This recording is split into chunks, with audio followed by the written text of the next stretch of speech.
Blockchain technologies have a long way to go with regards to user experience before we get anywhere near what we'd consider mass adoption. So today we thought we'd do things a little bit differently, and we sat down with Shawn Roller from Gero Wallet. We talked about blockchain, the Gero project, and where we go from here. Let's take a look together in the weekly report. All right, welcome back, everybody. Welcome back to Woodland Pools. Thank you all for joining us. We have a special guest with us here today. We've got Shawn Roller from Gero Wallet is joining us. Shawn is a UX researcher and also the co-founder of Gero Wallet. So thank you so much for joining us and coming on the channel here and chatting with us. So Shawn, maybe give us a little introduction about who you are and a bit about your background. Yeah, thank you for having me. It's great to be able to talk about UX and talk about Gero Wallet here. So yeah, about myself, I'll try to keep it short here. So I have a background in psychology and human factors. I like to improve technology for humans. And especially I see a large gap in blockchain and DeFi, digital assets, especially with Cardano coming into DeFi. I think there's a great room of improvement for user experience. And so that's kind of my focus with Gero Wallet. So Gero Wallet is a Cardano wallet. We support CNTs, NFTs, staking, and much more. We're going to be adding swapping. We're going to be building a dashboard that provides yield farming, access to derivatives and synthetics, cross-chain swapping. So eventually Gero Wallet's going to be a lot more than a wallet. We'll be kind of a whole ecosystem. And then we have the token for governance. And there's some utilities and perks wrapped up into that. So stakers will receive a portion of platform fees. Transactional fees will be paid in the Gero token. Users or supporters will be able to propose governance proposals, really. Basically like what blockchains we will support, maybe if transactional fees need to be changed, the percentages, maybe how much stakers receive, that sort of thing. And, you know, the sky's the limit there. So hopefully that's a quick synopsis of myself and Gero Wallet. Yeah, no, that's a lot. I appreciate it. And so there was a lot there. So I want to make sure we can dig into some of those things. So that's interesting. You said your background originally was in psychology, and then how did you transition? Because so part of it, and I guess for everybody that's watching, part of the some background on how this conversation happened and how we got in touch, right, is that you sent out a tweet maybe about a week ago.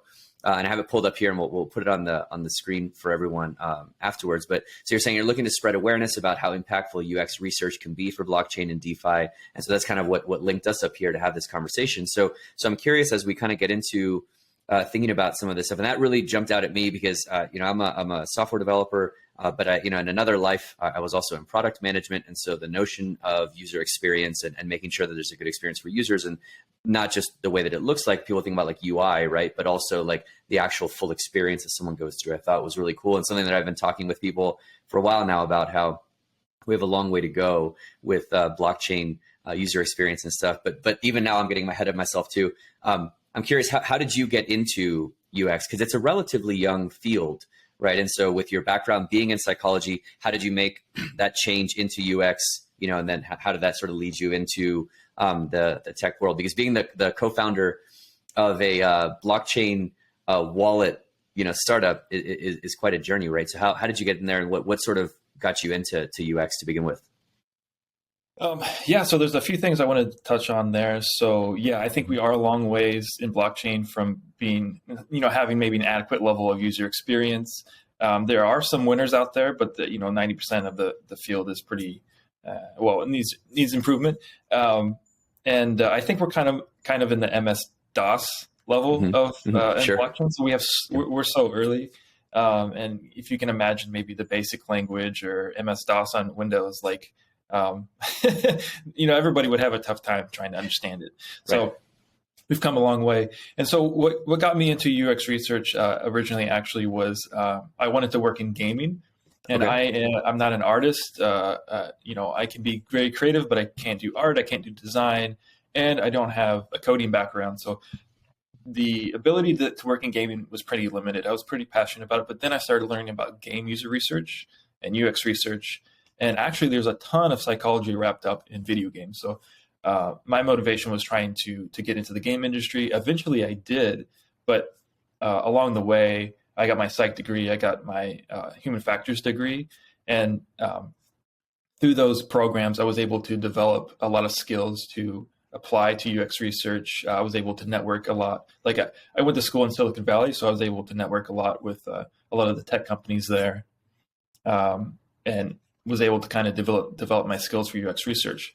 And essentially, I guess when we started a Gero Wallet, I was working at Google at the time, actually. So it was towards the end of my time there. And I was just always interested in the blockchain. Like, I mean, I was in the crypto for a long time, and I wanted to make the jump for a long time too. I was just waiting for the opportunity. And then that's when my friend Panos brought it to me. I remember he messaged me on Discord, and I don't think I responded for like a week or two because I was so busy. And then I finally did, and he was like, "Hey, we have this idea, and we think you would be a great person for it because it's UX related, that sort of thing." And so Panos and I went back and forth on that.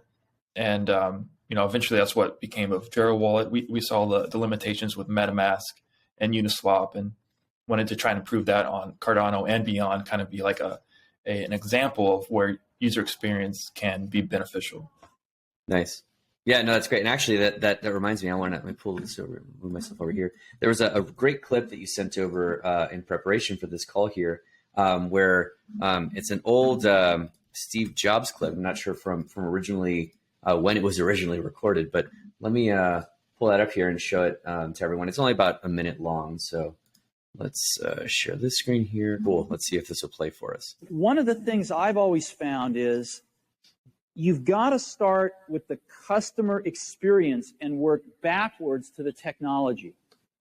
You can't start with the technology and try to figure out where you're going to try to sell it. And I've made this mistake probably more than anybody else in this room. And I've got the scar tissue to prove it. And I know that it's the case. And as we have tried to come up with a strategy and a vision for Apple,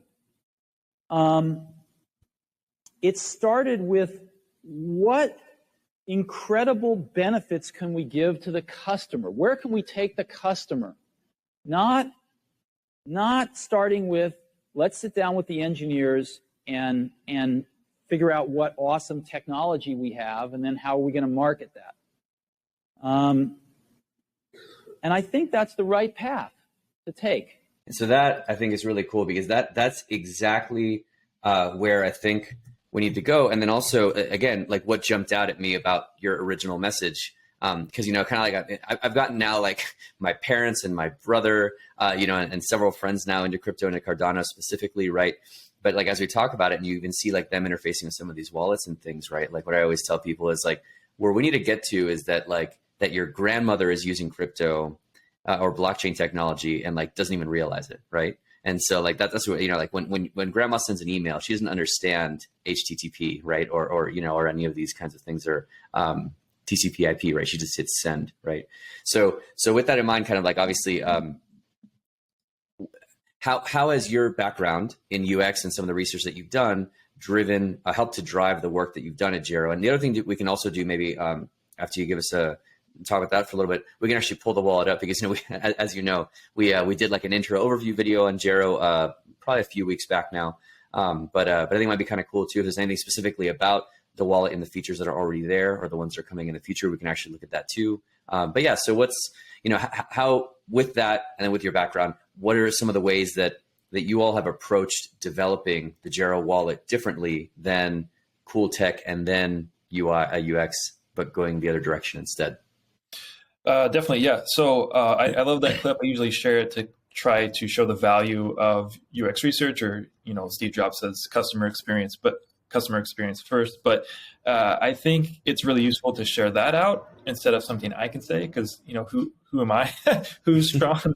But people listen to Steve Jobs. I mean, obviously, he had a huge impact on the industry. But essentially, the process with development for Gero Wallet is user journeys first, user stories first. So what do we want to provide to the user? What are the user goals? What are the flows that they're going to go through? And then go to design and do some wireframing, and then do some testing as well with those wireframes. So that's the process first. And then engineering wise, 99% of the time, all of that can be done. So we want to design first and then engineer second. And then during that process, we want UX research and UX design to be a large part of that process as well, going back and forth and trying to improve the process as much as possible. And I think, hopefully that answers your question. I guess one thing that came to mind is just like there's a ton of blockchain restrictions on user experience. And so we have to get very creative and figure out how we can best communicate to the user how things work without being too complicated, being too bulky, that sort of thing. And so I think, you mentioned a good point about grandma, being able to make a swap on Cardano. That would be quite a feat. I definitely don't want to knock any grandmas. I'm sure there's some grandmas out there that can do it, and it's not so much about your grandparents, but it's about everyone. It's about humans. It's about people that have accessibility needs, maybe globally, culturally, keeping all of those things in mind, vision impaired when developing and designing. So ultimately, it saves time, money, and resources, and provides a better user experience. So I'm a big advocate for UX design first, and then engineering. Yeah, and I appreciate you calling me out and being maybe a bit ageist there, but the general idea that as a general rule, a lot of the bleeding edge technology adopters over really all of time, right? As usually it's kind of like, I imagine that, like, for example, the first adopters of the wheel were probably younger than those who were anti-wheel back in the day. You know what I mean? So with that, maybe, and I don't know, don't mean to put you on the spot, but what might be kind of cool, this like just occurred to me as we were chatting, is if you can give us an example of like with the Gero Wallet, like one of the things, for example, that I thought was super cool, and maybe I'm just giving you like an underhanded pitch here, but one of the things that I thought was cool, how like the MoonPay integration is already built in, so you can already buy ADA straight from the wallet, right? But what I was thinking was like, let me share my screen again. That might be kind of cool. Is if if we pull up the actual wallet and you give us some idea of like, okay, well, what are I see if I. 1 second. Cool. So if we pull up the,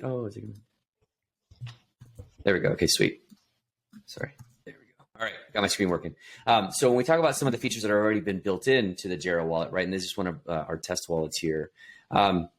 If you could talk us through sort of like what's maybe one of the features or one of those like user workflows that you went through, and what was maybe like the pain point that you'd identified, and either how you guys decided, well, this is how we want to do it a little bit differently, or if nothing else, even if it was just like a standard sort of feature, but how the UX research side and the usability first kind of drove the development of it. Yes, I think we could talk about staking. So I don't know if you're already staked there, but the initial flow for staking is a good pointer. And so it looks like we won't be able to show it here, but that's okay. I can unstake and restake. That's fine. You can do that if you want to do that. Let me do that. So hopefully it'll be quick. Well, we're doing it live, so let's see how this goes. This is the beauty of a live. All right, it's been submitted. Well, I guess the other piece too is we're gonna have to wait for it to go to the chain and come back. But so a big thing here was it says, this is just a small thing really, but it says unstaked request submitted. So it's really important to communicate that the request is submitted and not that the transaction is approved or went through or anything like that. So communication was important there. Okay. Actually, can you hit cancel one more time? Yeah, totally. And nice. I love this. It's to your point. Like, I love how there's just like these extra, like very user-friendly modals that are like, hey, this is the step that you're about to take, and here's what the effect of it is going to be. I like that. Yes, exactly. Go ahead and click on stake. Okay. Does it send you? Yeah, it sends you straight to the pool. So for the first time user, if they're using the wallet for the first time, it actually communicates to them what staking is. Oh, okay. Is it this guy? Staked. Yeah. So it gives a rundown of staking and why. Oh, I see. And so that was a big part, because staking is for new users really complicated, I would say. Another thing that we did differently was we called it stake. We didn't call it delegate. So the Cardano thing is delegate, and internally we say delegate, or I may talk to you when I say delegate. But in order to try to best make it clear to everyone, we call it staking. That seems to be the typical understanding of it's kind of holds my funds and then gets rewards. Except for it's different on Cardano. It doesn't. You can still use your funds, and so here, we thought, bam, immediately somebody wants to know what the interest rates are, what the staking percentages are that you can get back. So the only thing I don't like about this is it shows the higher APYs, and those aren't like permanent. So it could be a little bit misleading here. And I think this is an area where we can improve. And the wallet certainly isn't perfect yet. We have a long way to go along with blockchain. So we're just doing our best to be creative with what Cardano gives us, essentially, and make the best product today. But there's always room for improvement. But we thought it'd be great to you can go by the percentage if that's what you're interested in, and then also you can search. So maybe you already have a stake pool in mind. I think individuals would want to do some research ahead of time and have a stake pool in mind. So like the ASPEN pool. And then, so this one here, for example, where it says consider contributing to grow your stake pool. How does this one get designated to have this like little call out? Yeah, and so that's a charity that we're associated with. They contribute to Drop for Drop, and Drop for Drop builds wells in essentially underprivileged areas where they don't have access to clean or accessible access to clean drinking water. They have to walk a very long distance, maybe miles at a time to these wells and get drinking water. So they actually build wells. And so that's why we spotlight them as a charity, so you can contribute staking to them and helping Drop for Drop out. Very cool. Yeah, I was in the Peace Corps in West Africa, so I know how long some of those walks are. So that's very, very cool. So sweet. So let me take a step back to here. Okay. Cancel staking. Great. So if we go back to stakes, so we have our list here. Yeah. And to your point here, this is something that from a UX standpoint, I think across the Cardano blockchain in general, I completely agree where this APY can be somewhat misleading. Like we have a video that we put out probably over a year ago at this point, and like selecting the right stake pool for you. And even then it was like, okay, we're talking about different factors to consider, and the APY or the ROS or the ROA, and people will call it different things, is one of those factors. But what's challenging about that, right, is that I'm guessing here, is this like the most recent epoch or some like average of like the most recent epochs? Is that correct? How these were derived? Yeah. And so the problem is that like what usually, if I had to guess, if we like look at one of these pools here, usually what ends up happening is that these are smaller pools that don't get blocks very often, and then they like got 1 or 2 blocks or whatever, so their rewards were a lot higher. But it kind of obscures the fact that like there's gaps in between where there might be epochs where there's like nothing that comes in, which is totally fine, right? Like, I mean, our pool's only, I think, at like 3.5 million stake right now. And so as we were like growing even up to this point, we were very much in that boat where you would have like a block and then several epochs with nothing and then another one. And then in the long run, so everybody is clear. In the long run, it all averages out. But I think this is the challenge. I think that with what's, to your point, what's the best way to represent this, right? Because like, let's say we click on Gero pool here. Well, no, they have. So that's interesting because they've got 15 million ADA in the pool. I wonder if that's interesting. Now I'm curious about. Okay, let's do this. Okay, so just bear with me here. Now I'm curious to see like how that came together. What's going on there? Yeah. Because that's going to work with us here. Okay, sweet. So let's do. So there's also a little impromptu pool 2 tutorial, I suppose. Here we go. Yeah. So. This looks like, I bet they got the Cardano Foundation delegation. Like the whale? Yeah, I bet you that's what that is. Like, do pool.pm. So look, everybody's getting a little impromptu tutorial on how to search stuff for pools. Good. So if we go to here and we click on here, yeah, there we go. Cardano Foundation, 15 million. Yeah. So exactly. So this is the kind of thing that happens, right? Where we see here that, they were hovering at 6 million. They were doing good, and then something happened here. They dropped down. So they went several episodes with nothing, and then when they got this one, they got like real lucky. Then again, and then they actually got super lucky. If we look at, I bet you look at their luck on ADA pools, but yeah. So that's the thing, is that now with this 15 million, they're going to get blocks every epoch, and then moving forward, as long as they're at that point, they still will. So like that is kind of tricky. I've wondered that for a while, like the best way to represent this. Yeah, it's really tough. The extension is really restrictive. I think the best thing is just getting people to stake, making it easy, and let them stake, because there's so much unstaked ADA. Yep. Oh yeah, for sure. And I think, for example, for the Ginger pool here, I think it's actually a good example of why it's good that it's top. It's at the high of the list there. I know it's kind of misleading with the APY, but it would be beneficial for them to get more delegators in the long run. Oh yeah, yeah. So it kind of helps out the smaller pools. My concern is maybe some sort of like malicious pool. I'm not sure if that could happen. I think there has to be a 3 epic wait, like to prevent that. Maybe somebody will delegate a bunch to the pool, and maybe people will jump on or stuff like that. But I think there's some preventative measures. But yeah, my concern would be like there'd be something malicious going on with the pools that we're kind of showing here. But I think it is better. What we found is it's better to at least suggest some pools than no pools. Yeah. And it's really difficult to figure out what the best method is there, because we could do alphabetical, but then those top A's are always, there'll be that bias that people are always going to be clicking on those pools. And I mean, there's no, you're totally right. I mean, there's no magic way. Like even like, think about like Datalist, which is put together by IOHK. Their ranking system is like hotly contested, right? In terms of like how those ranks are put together and how those numbers, like for example, like our pool as an example, we're now like almost 200 blocks that we validated. We've been up and running for over a year. And depending on the day that you look at it in Datalist, and we have like regular returns for our delegators, and depending on the day that you look in Datalist, we're like tied for last, at like 530th place or something, right? So no, that's like, well, because they have like their whole thing about, I think it's called like, they look at like non-myopic stake is what they call it. And so it's very much like an operations research, like game theory problem. Like if all actors are rational and like taking a snapshot of where things are today, right? That kind of thing, right? But it doesn't take into account anything about like the notion of like community or like the growth rate of the pool and stuff like that. So anyway, all that to say that there is no silver bullet here on how to categorize these things. So I was more just curious. I didn't mean to throw us off on a huge tangent there, but I was sort of curious how this came together. And to your point, I am a firm believer that that small pools are the way to go. Like even if we look at ADA pools, something that we can see here, right? If we go to, I always forget where this is at. The donut groups. Yeah. Is this what I want?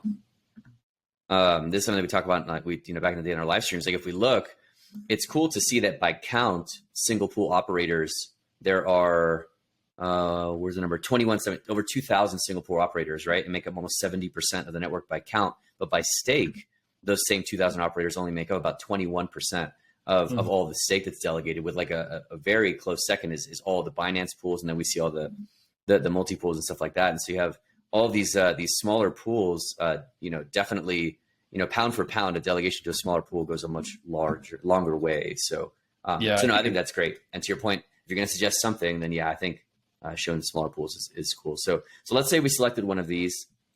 I like dogs. Let's just select this dog pool just for the sake of picking one. And if we hit continue here, cool. So do you want to sort of talk us through anything else that you want to point out in terms of like how this process, like what the thought that went into the process of it? Yeah, it was important to add some of this information here, so that people know what's going on. I'm just thinking mainly about new users. So another question that came up was multi-delegation, so being able to split up your wallet against different stake pools. So we wanted to make sure and put that information in there and say, hey, it's only single pool at a time. Yeah. And then also we wanted to communicate that, you can add more to the stake at any time. Whenever you add it to your wallet, it's going to be automatically staked, and that your whole balance is staked to the stake pool. So we just wanted to make sure to share that information for anyone that may be wondering, how staking works. I think that's so great. Yeah, I think other wallets or other platforms don't really share it. It's just a little bit of information, but I think it goes a long way for people that are wondering, instead of no information, it may deter them from staking, and we don't want that. So, no, totally. And I think this is great. Like this here, probably this first and third are like probably the most common questions that we get in like video comments and stuff like that. Like people like all the time, they're like, all right, well, if my rewards come in, do I need to withdraw it every time? Or if I send new rewards in, do I need to like undelegate and redelegate? So that's cool. That's really great that you guys are building some of these things in. We'd like to add a lot more, but there's a certain point where you add too much information and people just aren't going to read it anyway. Right. And so there's diminishing returns. And here we just want to make sure to communicate to ADA. It's not going to go away. It's just like a temporary hold, essentially. Yep. Yeah, that is a refundable thing. Cool. So we would come here and then we would just confirm, and then we'd now be staked to the selected pool. Very cool. Sweet. Well, thanks for for bearing with me and definitely put you on the spot there. But I was curious. I thought it'd be a fun exercise to kind of go through how like some of that stuff came together. Oh, I guess the other thing that we didn't show that I thought was really neat. Okay, let me just do. Now I just want to show something that's super cool. It's one of my favorite things that I think in terms of like the experience of it all. One of like I think one of the biggest stumbling blocks that people have, not stumbling blocks, but one of the most cumbersome parts of the process is like, okay, I have my wallet where I want to have custody over my ADA, and that could be a software wallet or a paired hardware wallet. But then I've got like the exchange where I want to like buy the stuff. And then there's always this, especially when you're new, it's kind of like a nerve-wracking process of like, well, I bought the stuff and now I have it. And like I took my hard-earned fiat and I bought this cryptocurrency, and then I need to send it from the exchange to my wallet. And, and when you're receiving, right? Like if I come to the receive address here, is there a way to see the full address? That was one thing I remember I was curious about during the video. Is there a way for you to see your full address here? Yeah, if you go to account, you can see more information. So it's account and then wallet details. Sweet. Account. Here we go. Perfect. Account and wallet details. Great. Yeah. So, from a user experience standpoint, right? Like having to like then copy and paste this and make sure that there was no malware on my computer that changed any of these letters, right? Is kind of nerve wracking for a lot of people, rightfully so. And so, so I think it's really cool that like that you guys have this like MoonPay integration built in, that you just go and you just do the integration, pay for it directly on their site, and then it's automatically just sent to your wallet. So I think that was really, really neat. And when we were doing in our transaction history here, we did this 35 ADA that came in was like from what we bought like on MoonPay. So I thought that was really neat, and I wanted to show that to folks because I thought that was pretty cool. Okay. Yeah, I think that's really important. I think that's the beginning part of what the long-term vision is. So being able to provide everything all in one place. So that's going to be a big part of the dashboard. So a user will be able to control all of their financials in one place instead of navigating across all these different endpoints and screens and paying different transactional fees and having all of these different accounts, that sort of thing. And the beginning of it is being able to purchase crypto with fiat. And so you don't have to do it on Coinbase or Binance and then send it to your wallet, and you don't have to worry, have to pay a transactional fee, and that stuff. It's like, it'll show up when it hits the blockchain, basically. Yeah, no, I think that's really great. And then the other thing too here is like supporting ADA handle standard is really cool too.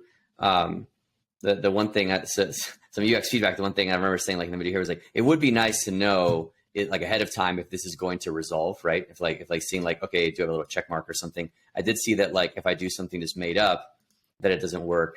Yeah, so here we see that it did resolve or whatever. But even then, just like having the ADA handle integration at all is super cool. Yeah, no, I mean, so sorry, go ahead. No, I love it. I think it's so much better than that long list, the long address.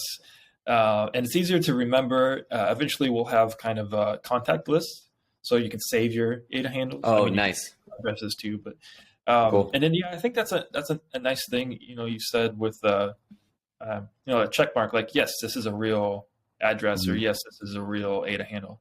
That sort of thing. Yeah, because to that point, right? Like, and I tried this out in the videos. We were just doing it like in real time when we filmed it. But like if you do like something that doesn't actually resolve. When you try and do it, now watch somebody actually bought that ADA handle. Let's see. I mean, it'll show us, but I remember that when I was, I think it didn't like that. Yeah. Well, I mean, this is a good part. So, I mean, we didn't do any UX research after adding. Dang, it went away. Shoot. Let's do it again. Sorry. Because that was cool. Because it did. There we go. Oh, there we go. Perfect. So I have to do the $sign. Here we go. So we'll let this load. Sorry, keep talking. What were you saying? I was just going to say that we didn't do any research after we added the ADA handle. That was a thing we quickly added in to make sure that we were ready for ADA handle's launch. Mm-hmm. But I think you bring up a good point, and I think that's something that UX research can find out, is put this into somebody's hands and try it out and see what you can learn from it. And so I think you brought up a big point. There's no error message when it's like this ADA handle doesn't exist. Right. So we have that for the addresses. So we can add that for the ADA handle as well. That way it's saving people time here. Like, they don't have to wait here while the wallet's trying to figure it out or break, that sort of thing. Right. Yeah. And it did do it. I clicked away too quickly, but it did give like an error that like it doesn't resolve. And when we did it in the video, it did too. Oh, here we go. Perfect. Here we go. So, I'm at the air. Yeah, check the address or the amount and try again. Yeah, exactly. So when you have just like a made up thing, it just doesn't work. So that's cool. So at least it doesn't just like disappear into the ether, right? But okay. Yes, yeah.